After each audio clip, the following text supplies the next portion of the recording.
U islamu imate dosta značajno mjesto, ali opet kažem, Zebur al-Davud se u Kuranu spominje na više mjesta. Opet, znate, hebrejski i arapski su jezici bliski, mislim ista grupa, semitski jezici, pa su čak i na razini vokabulara. Lako se uči. Da, dobro, da, slični su jako. Malo je kod izgovora zbog njihovih guturalnih, oni imaju tu cijelu ljestvicu guturala, to je cijela znanost. Uglavnom, na hebrejskom mem, reš, zamar je pjevati, jel?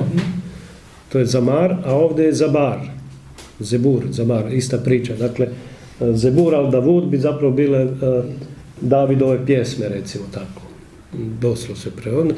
Sad, Davud je značajna lik, očito je riječ o Davidu.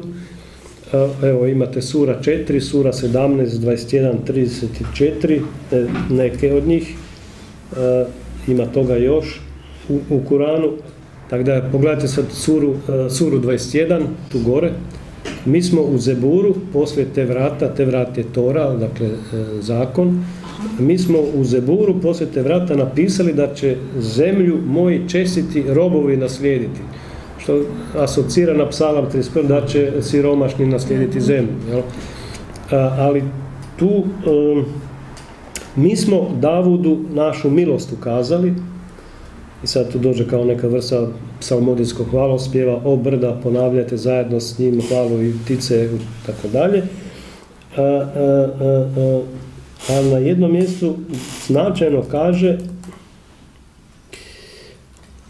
da smo mi, trudite se i budite zahvalni, očeli Davudova, dakle Davido potomci, sad ja to ne uvijem, a kaže, a mi smo Davudu Zebur dali, evo ga, 17. sura, 55. ajet, gospodar tvoj dobro zna one na nebesima i one na zemlji.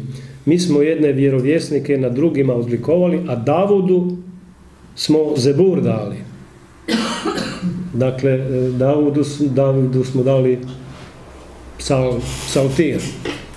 Sad, stvar je što u Kuranu vi nemate Zebura kao knjigu, kao što ima u Starom Zavjetu, mi imamo psaltir, imamo psalme. U Kuranu ga nema. Znači, treba otići, kako ste rekli, u arhiv, negdje, ko to zna, gdje je arapski, da se vidi gdje, da li uopće taj Zebur postoji.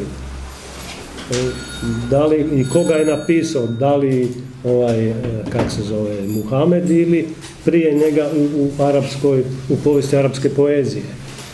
Tako da Zebur se puno spominje u Kuranu, ali Zebura nema.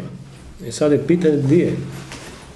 A očito mu je dato važno mjesto. Kaže, a Davudu smo Zebur dali. To je naglasak nešto važno.